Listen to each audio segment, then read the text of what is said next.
एकादशी के दिन शंकर भगवान को चावल का दाना चढ़ाना चाहिए कि नहीं चाहिए?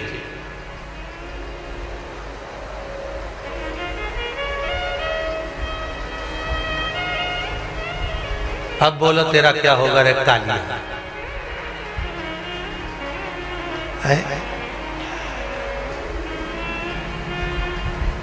चलो ठीक है। बीमार व्यक्ति से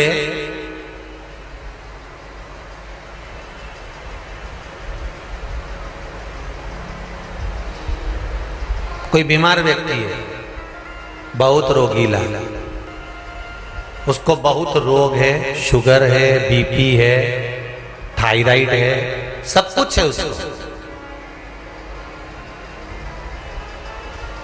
और वो रोगीला व्यक्ति जब डॉक्टर के पास जाकर पूछे, डॉक्टर साहब मेरी तबीयत ठीक नहीं रहती है, मैं बहुत कष्ट में रहती हूँ, बहुत तकलीफ है शरीर में, और अभी सावन का महीने का व्रत आ रहा है डॉक्टर साहब, 1 महीना में व्रत करती थी पहले, करूं कि नहीं करूं? तो डॉक्टर साहब क्या बोलेंगे? बोलते जाओ जरा जम के। डॉक्टर बोलेगा कि आप व्रत मत करो। डॉक्टर एक बात कहेंगे, शरीर स्वस्थ रखना है, व्रत बाद में हो जाएगा, अगले वर्ष कर लेना, पर अभी शरीर को सही रखने के लिए दोनों समय अच्छे पेट भरकर सात्विक भोजन करो और अपने शरीर को ठीक करो। सात्विक भोजन अपने शरीर को, व्रत बाद में भी हो जाए, अगले वर्ष हो जाए।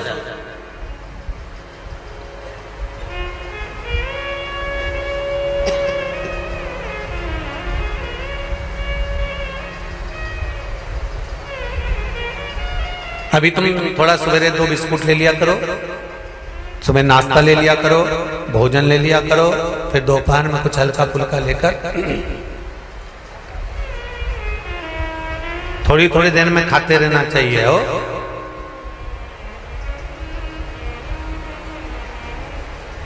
थोड़ा थोड़ा खाओ, थोड़ी थोड़ी देर में खाओ, एक साथ सुरसा जैसे मत निपटा जाए, थोड़ा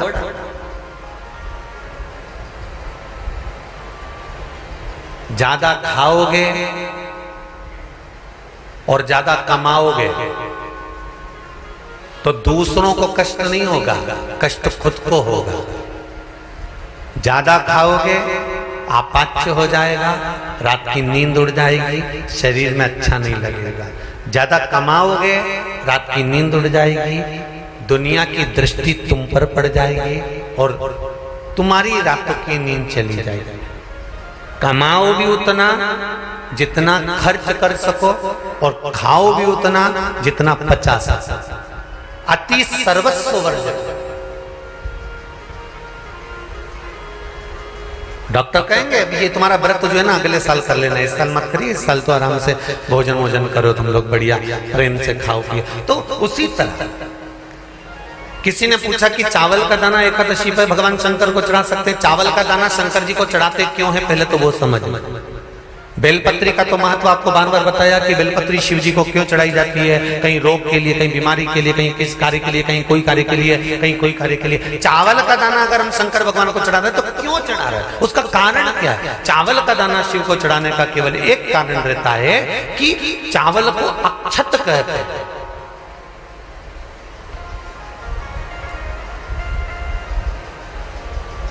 अक्षत का मतलब होता है अक्षय।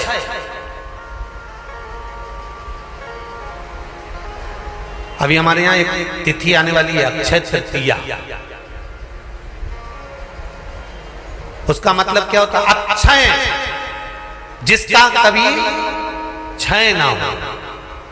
जब हम भगवान शंकर को चावल का दाना चढ़ाते हैं, जैसे बहुत ध्यान दीजिएगा महाराज, बहुत समझने वाली बात है, बहुत ध्यान से।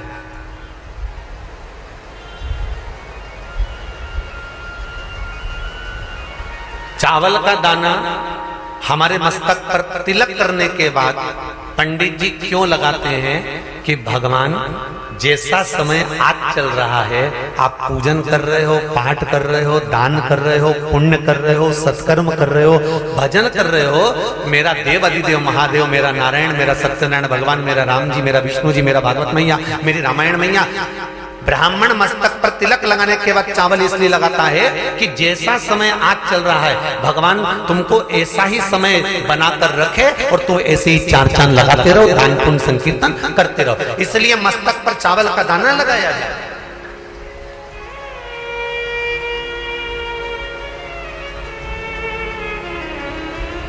कोई मर जाता है, मरने के बाद जब तक पगड़ी नहीं होती तब तक माथे पर तिलक चावल का दाना लगाया जाता है। जम के बोलो जरा, नहीं लगाते।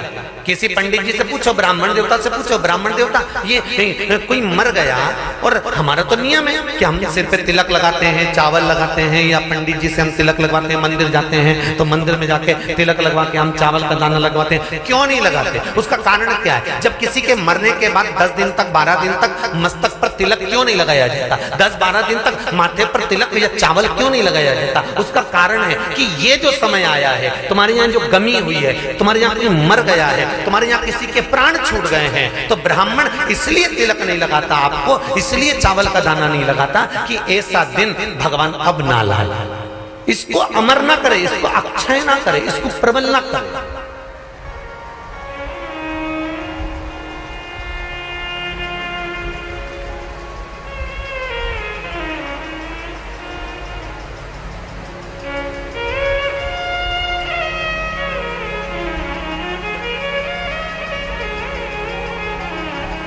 और जब चावल का दाना, तो यहाँ शिव महापुराण की कथा करी, चावल का दाना हम शिव जी को क्यों चढ़ाते हैं, भगवान को क्यों समर्पित करते हैं, भगवान की पूजन में अक्षत क्यों समर्पित करते हैं, चावल क्यों समर्पित करते हैं, उसका कारण क्या है? तो कहा आज मैंने जब चावल का दाना आपको समर्पित करा है, जिस भाव से, जिस विश्वास से, जिस श्रद्धा से, जिस मन से मैं आपको रिझा रही हूँ, हे भोलेनाथ मेरी ये मनोकामना पूर्ण कर, इसको अक्षय कर देना, इसको अमर कर देना, बस इतनी कृपा आप कर।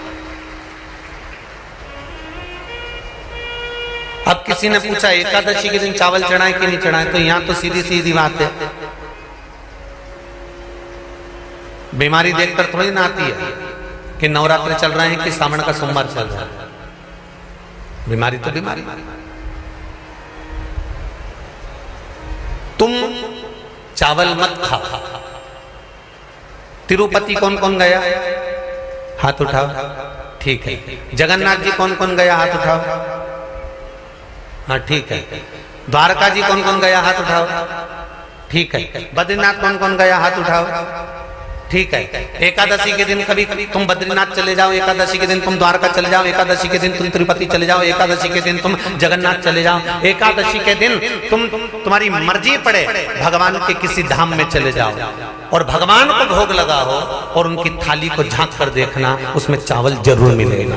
उसमें ऐसा नहीं है कि चावल नहीं मिलेगा। बद्री नारायण में भगवान को चावल का भोग लगा हुआ मिलेगा, द्वारका में चावल का भोग लगा हुआ मिलेगा, आपको जगन्नाथ में चावल का भोग लगा हुआ मिलेगा, तिरुपति में मिलेगा, द्वारकाधीश में मिलेगा, नाथू द्वारा में मिलेगा, सांवरिया सेठ में मिलेगा, काकरोली जी में मिलेगा। आप जहां जाओगे वहां पर एकादशी के दिन भगवान को चावल आएगा, क्योंकि भगवान के लिए परहेज नहीं है। जो काम में डूबा हुआ है, जो आसक्ति में डूबा हुआ है, जो लोभ में डूबा हुआ है, जो वासनाओं में डूबा हुआ है, जो तृष्णा में डूबा हुआ है, और जो माता के गर्भ से जन्म लिया, एकादशी के दिन चावल उसको नहीं खाना। अब हमारे यहां तो कहावत में कहते हैं, राम जी की जब स्तुति गाते हैं तो कहते हैं भय प्रगट। आती है आप लोगों को? एक लाइन तो आती होगी, गाओ जरा। भय प्रगट दीन दयाल कौशल्या।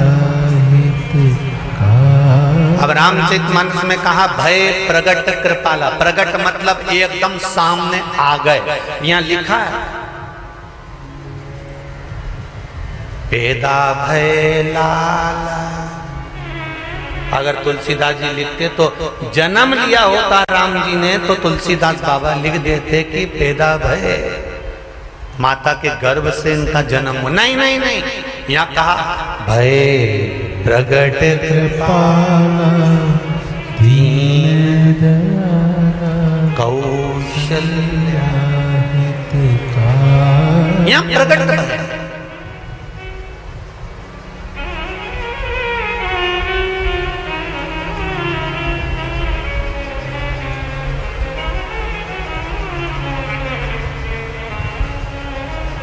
यूट्यूब पर स्कंद पुराण, अंधेरी मुंबई की माहेश्वरी समाज वाली अगर डली हो और जिसने नहीं सुनी हो तो सुनना। उसमें हमने वर्णन किया कि एकादशी का जन्म कहां हुआ था। एकादशी के माता पिता कौन है? सबसे पहले एकादशी का व्रत किसने रखा था?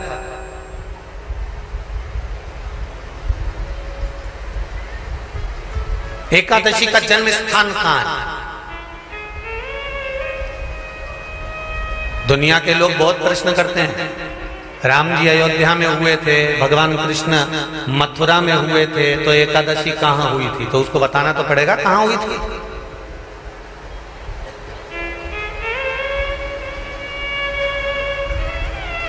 उसमें हमने वर्णन किया कि एकादशी के माता पिता कौन है, एकादशी का व्रत सबसे पहले किसने करा, एकादशी का जन्म कहां हुआ, एकादशी को क्यों चावल नहीं खाते, एकादशी के दूसरे दिन चावल का दाना खाना क्यों जरूरी है।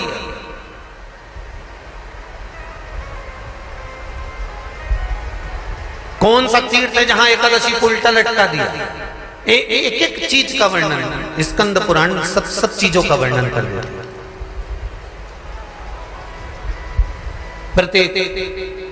तो यहां जो वर्णन आया कि आप मनुष्य जो माता पिता के गर्भ से, माता के गर्भ से जन्म लिया हो, संसार में जिसका जन्म हुआ हो और मृत्यु लोक में गर्भ की कैद में रहने के बाद जन्मा हो, उसको एकादशी के दिन चावल नहीं खाना चाहिए। महाराज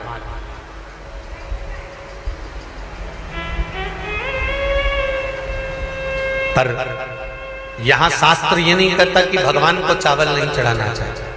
यहां शास्त्र कहता है आप शिव जी को चाहे एकादशी हो, चाहे द्वादशी हो, चाहे प्रदोष हो, चाहे पूर्णिमा हो, चाहे अमावस्या हो, चावल का दाना आप भगवान शिव को समर्पित कर सकते हो। और ज्यादा नहीं, शंकर कभी ये नहीं कहते कि मुझे बहुत सारा चढ़ा। शंकर जी की कथा कहती है कितना, मात्र एक चावल का दाना। हम तो उनसे भी कहेंगे जो लोग कहते हैं ना कि हम आज हमारा सावन का महीना है तो आज हमें भगवान को 1.25 लाख बेलपत्र चढ़ाएंगे, तो कोई कहता हम 1000 बेलपत्र चढ़ाएंगे, तो कोई के हम 5000 चढ़ाएंगे, कोई के हम 50,000 चढ़ाएंगे। मेरा निवेदन केवल इतना है, तुम तो एक चढ़ा। और ये भी जरूरी नहीं है, एक बेलपत्र भी कब चढ़ाई जाती है शंकर भगवान को, जब तुमने किसी एक बेलपत्र का पेड़ लगाया होगा और वो पेड़ बड़ा हो गया होगा, तब तुम हकदार बनते हो कि किसी के पेड़ की बेलपत्र तोड़कर शिव को चढ़ाई जाए। लगाया पेड़ मिल गया बेलपत्री का और तुम तो डंडा लेके खड़ी हो गई और तुरंत तो सारा झड़ा और जितना बेलपत्री का पेड़ था सारा की सारा उनको बिना पत्ते का कर दिया। अब दूसरा ढूंढ रही है। तुम्हारे यहाँ है क्या? अब दूसरा ढूंढने की तैयारी। और दूसरा जब पूरा क्लीन हो गया फिर तीसरा ढूंढने चली, तीसरा ढूंढने गई, फिर कहा तुम्हारे यहाँ है क्या? तो कई लोग ऐसे होंगे।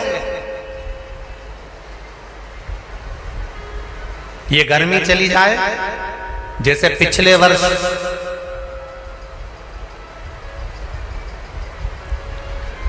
11 लाख रुद्रा इस बेलपत्र के वृक्ष को लगाने का नियम लिया था। अब की बार जैसे ही गर्मी जाए तैयारी करके बैठ जाना, बारिश चालू हो और जितने लोग शिव महापुराण की कथा सुन रहे हो आस्था चैनल पर, फेसबुक, यूट्यूब पर और यहाँ पंडाल में, एक बेलपत्री का वृक्ष अपने को लगाना चालू करना। अपने द्वारा।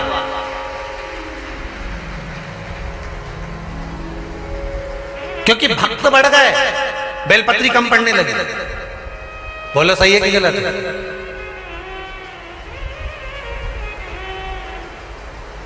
अब शिव के भक्त इतने बढ़ गए कि बेलपत्रियां कम पड़ने लगी। अब एक व्यक्ति भी चढ़ाए तो दो तो चढ़ाए, अब एक वृक्ष में कितनी लगेगी बताओ जरा, ईमानदारी की बात हो। अब तुम सब तोड़ तोड़ तोड़ तोड़ तोड़ तोड़ तोड़ सब ले गई सब, और अभी इंतजार कर रही, अभी उगेगी, अभी उगेगी।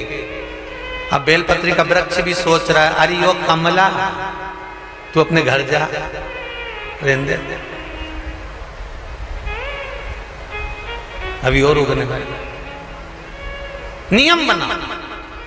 और एक बात और कहूंगा, हृदय से कहूंगा, अगर आपके पास में बेलपत्री के वृक्ष से बेलपत्री नहीं भी ला सके ना, तो जो बेलपत्री शिव जी को चढ़ी हो, जो बेलपत्री भगवान शंकर को समर्पित हो, उसी बेलपत्री को उठा लो शिव जी के ऊपर से, पानी में धो लो और अपने मन की बात कहकर शंकर भगवान को फिर चढ़ा दो। शिव स्वीकार कर लेते हैं, शंकर स्वीकार कर लेते हैं।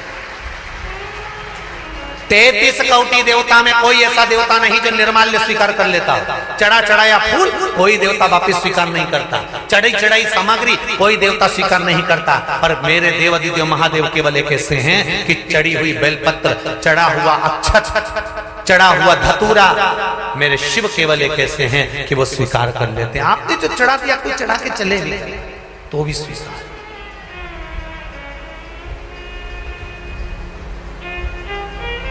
इतना सरल देव है मेरे देव महादेव, इतने सरल।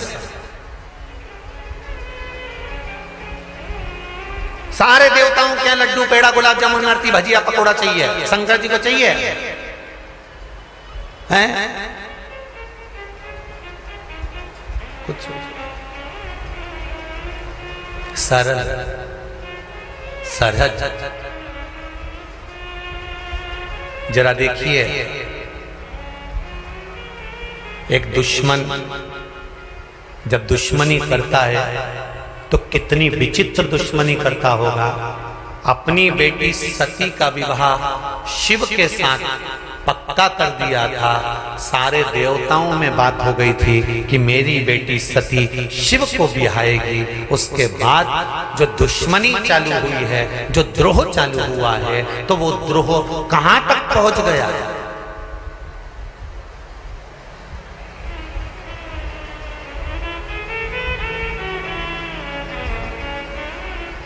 वो द्रोह कहां तक पहुंच गया? यही कनखल,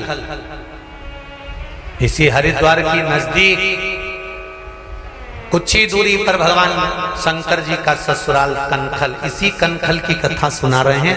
यह हर की पौड़ी शिव महापुराण, ये साधारण नहीं है महाराज। इस हर की पौड़ी का मतलब समझना है अपने को बहुत ध्यान से। जैसे आपको मालूम पड़ गया ना कि हर शब्द कहां से जुड़ा, भरतरी से। सप्तऋषि रोड कैसे पड़ा, 7 धारा से। उसी तरह हमको समझना है। दक्ष प्रजापति के हृदय में कितना कितना कितना विद्रोह झाड़ा होगा, कितना विद्रोह जागा होगा, जरा विचार करिए। मेरे दामाद को मैंने श्राप दिया था कि काया बेकार हो जाएगी, तो शंकर कौन होते हैं मेरे दामाद की काया को ठीक करने वाले? डॉक्टर के सामने अगर उसका दुश्मन भी आ जाता है तो भी वो उसका इलाज करता है, उसको मार नहीं देता, क्योंकि वो डॉक्टर है। उसको परमात्मा ने कुछ कुछ दिया है तो वो उसका प्रयोग करता है। बहुत ध्यान देना। डॉक्टर अगर अपने और पराये का भेद करता है तो डॉक्टर के हाथ से मरीज के ठीक होने का जो यश होता है वो समाप्त हो जाता है। टीचर एक स्टूडेंट पर ज्यादा ध्यान दे और दूसरे स्टूडेंट पर ध्यान नहीं देता क्यों? क्योंकि ये मेरे पास ट्यूशन पढ़ने आता है, ये मेरे पास कोचिंग लेने आता है, तो मैं इसको अच्छे से ध्यान दूंगा, इसको अच्छे से पढ़ाऊंगा, इसको अच्छे से बताऊंगा। और ये मेरे पास कोचिंग नहीं आता, ये मेरे पास ट्यूशन नहीं आता, तो इस पर मैं ध्यान नहीं दूंगा, तो टीचर का भी जीवन बेकार हो जाएगा। आ जाओ महाभारत की कथा। गुरु द्रोणाचार्य एकलव्य से क्या मांगा था? अरे जम के बोलो जरा। अंगूठा।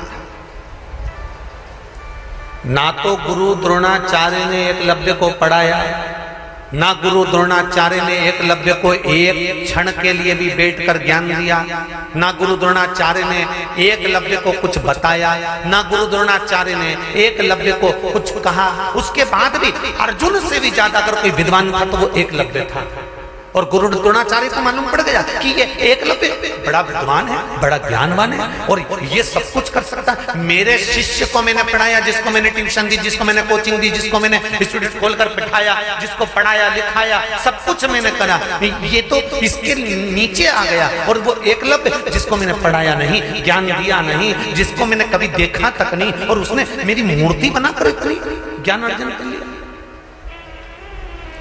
कोई कोई होते हैं जिनको माँ बाप खूब पढ़ाते हैं और वो अच्छे अच्छे कॉलेज में, अच्छे अच्छे स्कूल में जाते हैं और खूब खर्चा करते हैं। और कोई कोई ऐसे होते हैं भले उसी स्कूल में पढ़ते हैं पर कोचिंग नहीं कर पाते, तो अपने दोस्त से कहते हैं, दोस्त तेरी किताब दे देगा क्या, तेरी बुक दे देगा क्या, मैं अभी पढ़ के आता हूँ, अभी मैं तैयारी कर रहा था, मेरा एग्जाम है कल, तेरा भी एग्जाम है ना, तो तूने तो पढ़ लिया होगा। हाँ मैंने तो सब पढ़ लिया, मेरे टीचर ने मुझे कोचिंग में सब पढ़ा दिया, ले किताब ले जा, ये 20 क्वेश्चन ले जा, ये ले जा, ले तेरी ये फिजिक्स उठा ले जा, ये केमिस्ट्री उठा कर ले जा, ले तू पढ़ लेना, ले जा।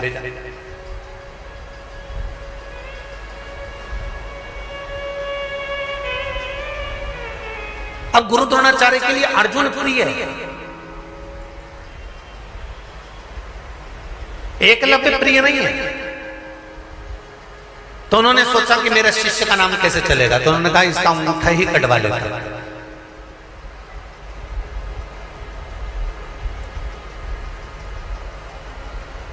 एकलव्य को झूठ बोलना नहीं आता था। एकलव्य ने गुरु द्रोणाचार्य एक बार निकल कर जा रहे थे तो प्रणाम कर लिया, गुरुदेव नमन करता। गुरु द्रोणाचार्य ने पूछा तुम कौन हो? एकलव्य कहता है मैंने आपकी मूर्ति बनाई है और आपसे विद्या सीखी है। गुरुजी आज तक मैंने गुरु दक्षिणा नहीं दी, आप बताओ मैं गुरु दक्षिणा में क्या दूं आपको? कुछ आता है तुमको? हाँ। अर्जुन को भी बुलाया और एकलव्य को भी बुलाया और दोनों की परीक्षा ली, तो एकलव्य जीत गया, अर्जुन हार गया। गुरु द्रोणाचार्य ने सोचा मेरा शिष्य जिसको मैंने पूरी जिंदगी लगा दी सिखाने में और वो हार गया और एकलव्य जीत गया, मुझे ये अंगूठा काट कर दे दो। और अंगूठा मांग लिया।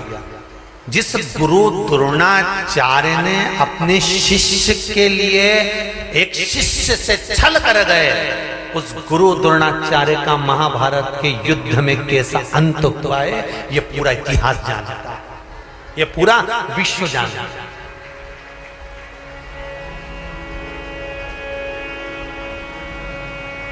मत बुरे कर्म कर बंदे वरना पछताएगा, भगवान की आंखों से तू बच नहीं पाएगा, तू बच नहीं पाएगा।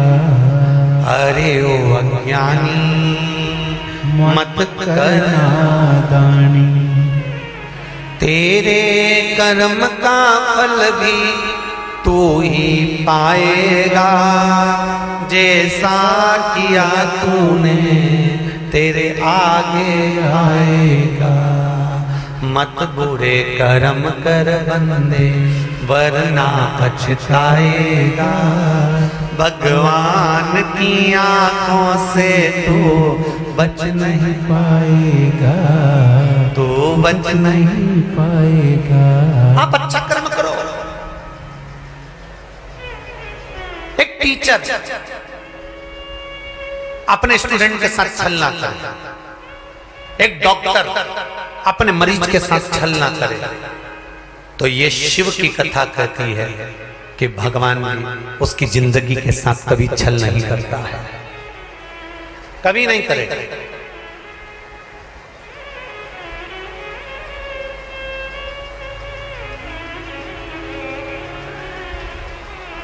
करा। अब शिव कौन है, शंकर कौन है?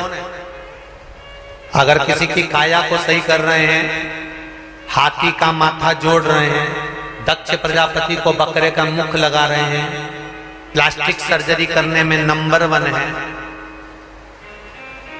इलाज करने में 1 नंबर, तो शंकर कौन है? अरे बोलो तो तुम क्या, डॉक्टर ही है ना। जब सारे डॉक्टर हार जाते हैं, वेंटिलेटर पर पटक देते हैं, उसके बाद में डॉक्टर भी कहते हैं कि अब हम तो पूरी कोशिश कर रहे हैं, पर अब ये सब उसके हाथ में है।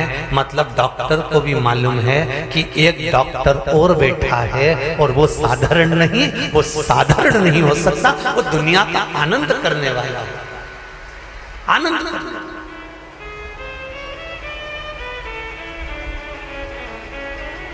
उस महाकाल के आगे काल भी हार जाता है।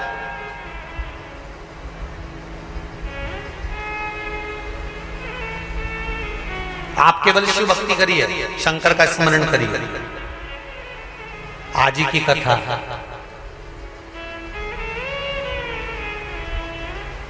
आज नीलकंठेश्वर महादेव का दर्शन करने गए थे।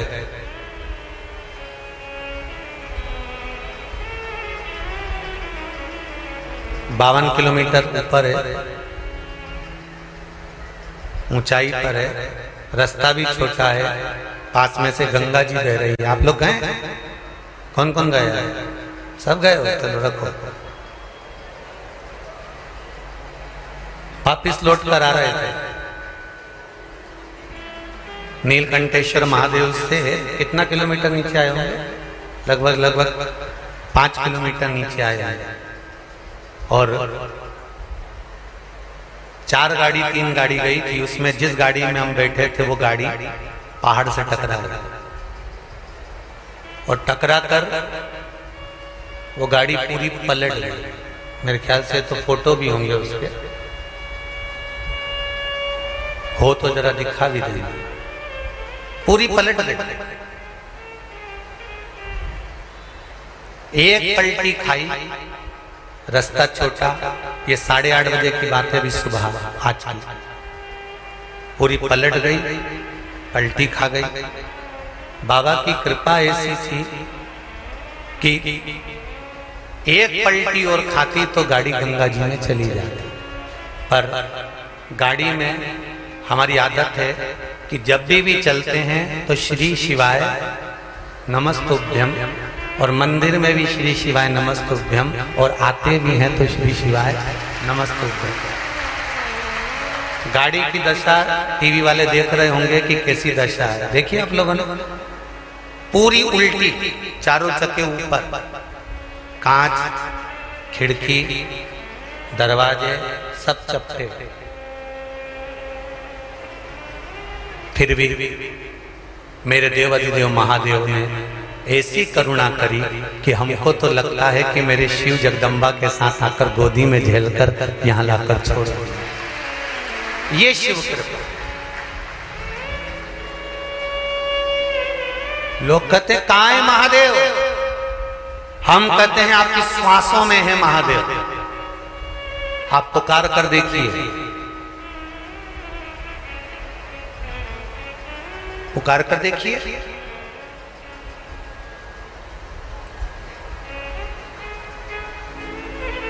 बस शंभो शरणे पड़ी, मांगू घड़ी रे घड़ी, दुख का दया करी दर्शन आपका विश्वास पक्का होना चाहिए। और यदि भरोसा पक्का है विश्वास दृढ़ है और पूर्ण भरोसा, पूर्ण भरोसा। तो ये पक्का है कि काल भी तुम्हारे सामने होगा तो महाकाल तुम्हारे साथ में होगा। तुम चिंता मत करो, काल भी होगा तो महाकाल भी तुम्हारे साथ होगा। बस उसका भजन करो।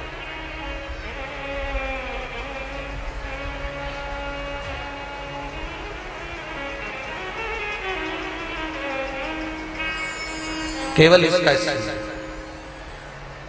तेरे डमरू की धुन। आज मैं गाड़ी में जब आ रहे थे और जब ये सब कुछ हुआ तो बाबा का यही भान आया, तेरे डमरू की धुन सुन के मैं काशी नगरी सुना है हमने ओ भोले, तेरी काशी में मुक्ति है। सुना है हमने ओ भोले, तेरी काशी में मुक्ति है। सुना है हमने ओ भोले, तेरी काशी में मुक्ति है। सुना है हमने ओ भोले, तेरी काशी में मुक्ति है। काशी नगरी आयो, हर हर महादेव है। भगवान शिव की कथा कहती है, आप अगर विश्वास रखे हो, भरोसा दृढ़ है, विश्वास पक्का है, तो ये मानकर चलना कि शिव तुम्हारे साथ हर पल, हर घड़ी, हर क्षण खड़ा है। अकाल मृत्यु वो मरे जो काम करे चंडाल का, काल उसका क्या बिगाड़े जो भक्त हो महाकाल का। शिव की उपासना, शंकर की आराधना, मेरे शिव की भक्ति सुख देने। श्री बोलो जरा, हर की पौड़ी है, गंगा का घाट, कंकन में शंकर, दिल से बोलिए श्री शिवाय नमस्तुभ्यं, श्री शिवाय नमस्तुभ्यं, श्री शिवाय नमस्तुभ्यं, श्री शिवाय नमस्तुभ्यं, श्री शिवाय नमस्तुभ्यं। आराधना शिव की, भक्ति शिव की। दक्ष प्रजापति को क्रोध आ गया,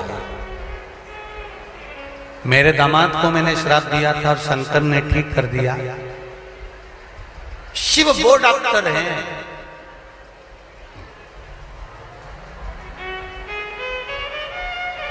वो महामृत्युंजय जो मृत्यु को भी जीत जाए, वो देवाधिदेव महादेव, साधारण नहीं है शिव।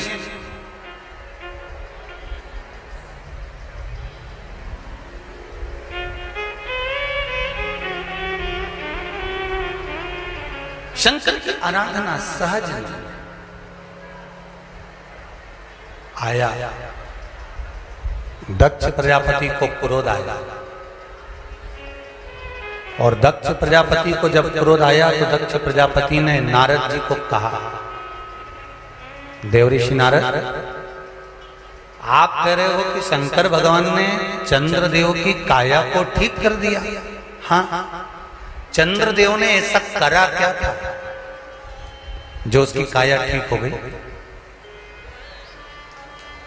क्या करा था? पार्थिव शिवलिंग का निर्माण किया था। पार्थिव शिवलिंग के निर्माण में शंकर की आराधना में कितना बल होता है, ये देखो, ये पत्र में लिखा।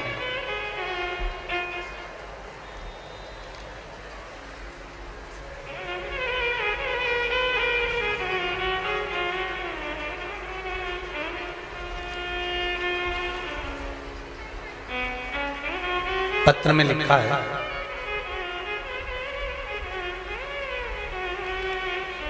रानी जी शर्मा, रामनगर नैनीताल से आई हैं। कहीं बैठी आप ही? दोनों हाथ हिला दीजिए एक बार। हर हर महादेव।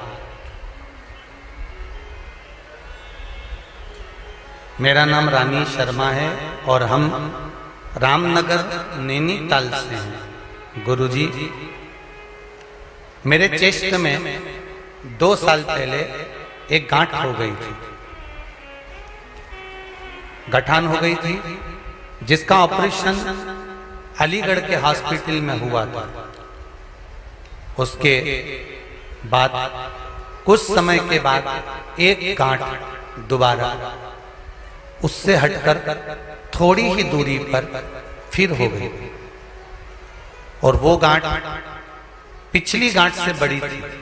अभी गुरुजी, हमने लॉकडाउन में आपकी कथा सुनी और कुछ उपाय आपने गांठ को गलने के लिए रुद्राक्ष वाला, बेलपत्री वाला, जड़ वाला कहा, उसको करना प्रारंभ कर। गुरुदेव, डॉक्टर ने भी कह दिया कि ये गठान पिछली गठान से बड़ी है और चांस कुछ गड़बड़ ही है। गुरुदेव, जब वो उपाय करना प्रारंभ करा, कुछ समय के बाद गांठ गलना चालू हो गई, और वो गांठ कहां गई डॉक्टर को भी नहीं मालूम पड़ रही। रिपोर्ट सब अच्छी आ गई। ये शिव, बैठो बहन बैठो, हर हर महादेव, बैठ जाइए। शिव की कृपा। फिर हम रुद्राक्ष उत्सव में बाबा भोलेनाथ को प्रणाम करने सीहोर गए, वहां बाबा को नमन करा। बाबा की कृपा, शिव की आराधना, शिव उपासना।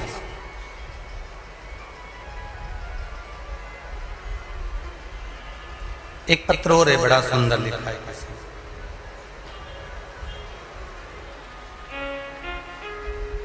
दीक्षा सिरोही, नजीबाबाद, बिजनौर से हैं। कहीं बैठी हो तो हाथ उठा सकते हैं। आप ही दोनों हाथ हिला कर एक बार हर हर महादेव बोल दीजिए। हर हर। आपने लिखा है, गुरुदेव, मेरी नानी जी को दिमाग की 2 नस सूख गई थी, जिसकी वजह से 3 जनवरी 2022 को उनके शरीर से उठा नहीं गई। कुछ दिनों बाद उन्होंने खाना बंद कर दिया, जिसके कारण उन्हें एडमिट करना पड़ा। उनको नलकी लगा दी गई, उसी से खाना पीना दिया जा रहा था। डॉक्टर ने कहा तब इनके ठीक होने के कोई चांस नहीं है।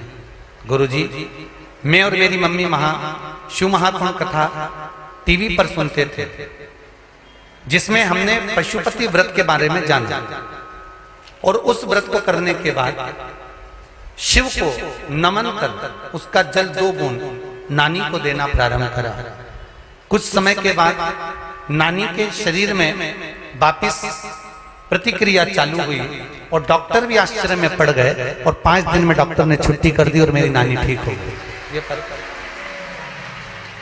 बैठो बैठो, हर हर महादेव, बैठिए। श्री शिवाय नमस्तुभ्यं। शिव आराधना, ऐसे कई पत्र हैं, ढेर, बहुत बहुत सारे हैं हमारा, और हम कहेंगे ये पत्र नहीं है, ये तो मेरे शिव का हस्ताक्षर है कि मैं हूं।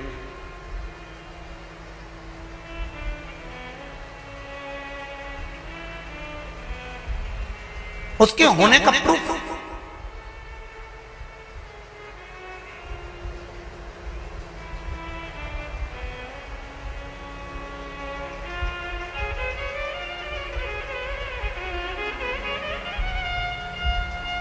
मैंने तेरे ही भरोसे, ओ भोले तेरे ही भरोसे, हवा बिच उड़ती जावांगी, बाबा डोर हथों छड़ी में कटी जावांगी, भोले मैं तेरी पतंग, शंभो मैं तेरी पतंग, हवा बिच उड़ती जावांगी, बाबा डोर हथों छड़ी में कटी जावांगी। शिव से कहो, जितने भी लोग शिव महापुराण की कथा चाहे आस्था पे सुन रहे हो, चाहे फेसबुक पर सुन रहे हो, यूट्यूब पर सुन रहे हो, चाहे इस पावन मायापुरी में श्रवण कर रहे हो, बाबा से कहना मैं जिस कार्य के लिए आई हूं, बड़ी आशा लेकर आई हूं। मैंने सुना है शिव महापुराण की कथा सुनने के बाद 3 महीने में बाबा मुराद पूरी करता है, तो मेरी भी जरूर करेगा। ये विश्वास लेकर, ये भरोसा है, ये मेरा दृढ़ता है, ये मेरा भरोसा है।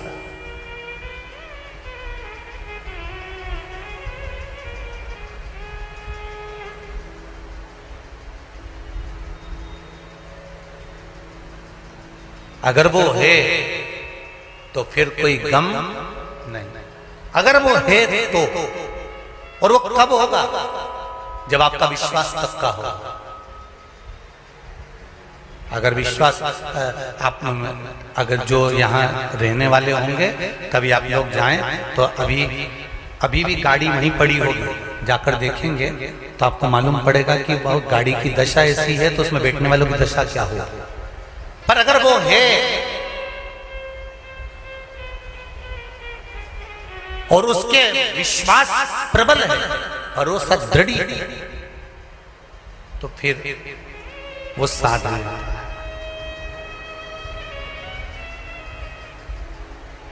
विश्वास पक्का होना चाहिए। कितने लोग हैं जो शिव मंदिर जाते हैं? आप लोग सब जाते हो शंकर जी के मंदिर? जाया करो, रखो हाथ नीचे। शिव मंदिर में जाते हो, पर यह सोचकर मत जाना कि शंकर जी के मंदिर में हमको केवल सियोर वाला महाराज ने कहा है इसलिए जाना। नहीं, शंकर के मंदिर में यह विश्वास रखकर जाना कि जैसे दादाजी की गोद में पोता बैठता है, उठता है, तब कुछ ना कुछ 5 रुपए या टॉफी या पेन या चश्मा दादाजी का लेके उठता है। उसी तरह शंकर हमारे दादा हैं, उनकी गोद में बैठोगे तो खाली नहीं उठोगे। दक्ष प्रजापति को ये थोड़ा सा अहंकार था, अगर मैंने श्राप दिया तो चंद्रमा ठीक कैसे हो गया? उसको ठीक कना किसने? तो कि शंकर ने कना। अरे भाई, दुनिया के डॉक्टर ऑपरेशन करते हैं, उसका तो ऑपरेशन भी नहीं दिखता। वो बहन जी ने लिखा है, गांठ हुई उससे बड़ी हुई, कहां चली गई मालूम नहीं पड़ा। कहां गई?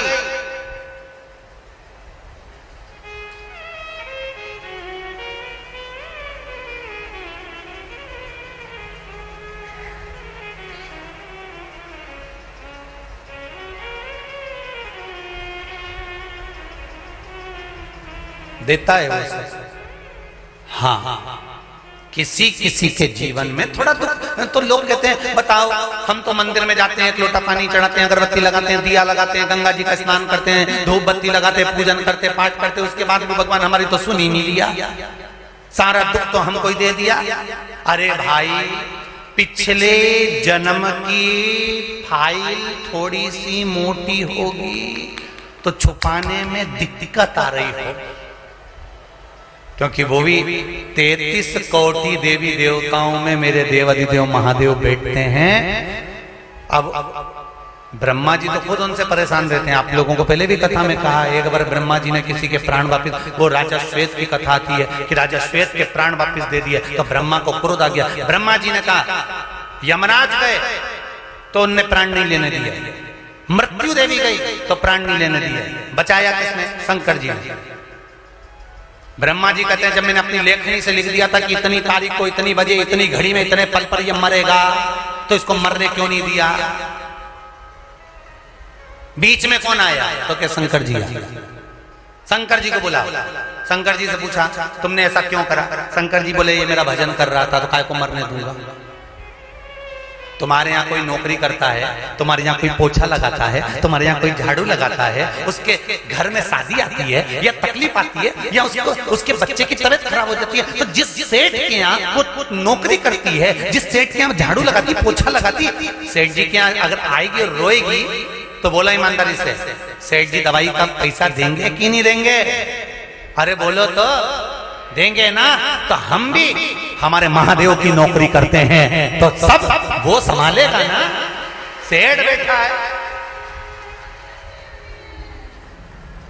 मेरे भोले तेरी नौकरी सबसे बढ़िया है, सबसे बड़े तेरे दरवाजे की चाकरी सबसे बढ़िया, सबसे बड़ी।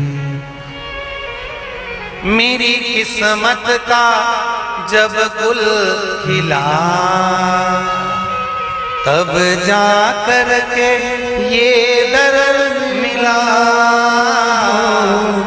मिल गई मुझको चौखट तेरी सबसे बढ़िया है, सबसे बड़ी भोले बाबा तेरी नौकरी सबसे बढ़िया है, सबसे बड़ी।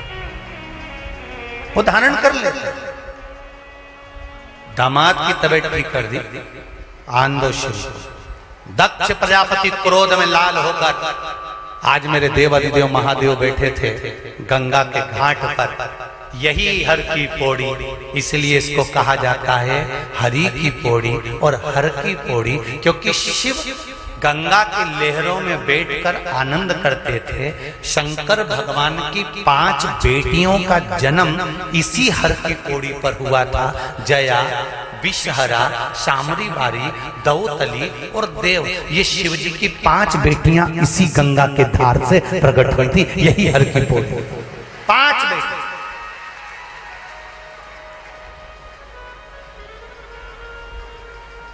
नाम बोलो जरा। पहली जया, विषहरा, श्यामली बारी, दौतली और देव, ये 5 कन्या है शंकर भगवान की। वैसे हैं 6, एक अशोक सुंदरी भी है, पर अभी 5 की चरित्र चल रहा है हरिद्वार में, तो 5 बेटियां। और ये वो बेटियां हैं, पहले भी कहा फिर कहते हैं, जिसको रात को नींद की गोली लेकर सोना पड़ता हो। एक प्रैक्टिकल जरूर कर देखना, रात को सोने से पहले जब पलंग पर सो, मोबाइल पूरा बंद कर दो। सोने से जितना तुम्हें व्हाट्सएप चलाना चला, फेसबुक यूट्यूब चलाना चला, पर सोते समय जब मोबाइल बंद करो, गोली मत खाना, हाथ में थोड़ा सा जल लेना। जया, विषहरा, श्यामली बारी, दौतली, देव, शंकर जी की 5 लड़कियों का नाम लेकर थोड़ा थोड़ा सा आचमन करना और बढ़िया श्री शिवाय नमस्तुभ्यम कहकर सो जाना। ऐसी नींद लगेगी कि सवेरे भी नींद खुले तो पड़ोसी ही जगाएगा, उठ जा 8 बज गई है। ये शिव।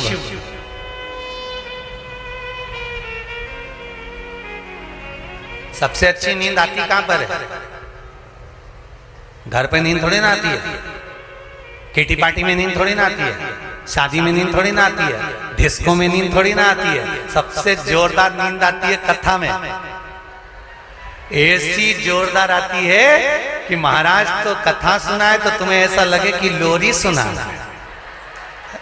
और तुम लोग ऐसे बढ़िया प्रेम से, वो तो बड़ी आनंद।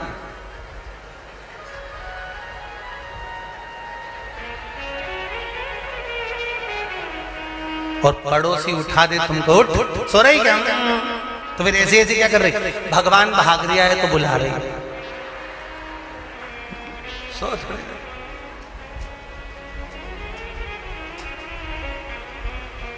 अच्छा, बहुत चतुर चतुर होते हैं। एक बार हम लोग हरदा कथा करने गए थे, मध्य प्रदेश में एक जगह है हरदा, वहां एक बार बहुत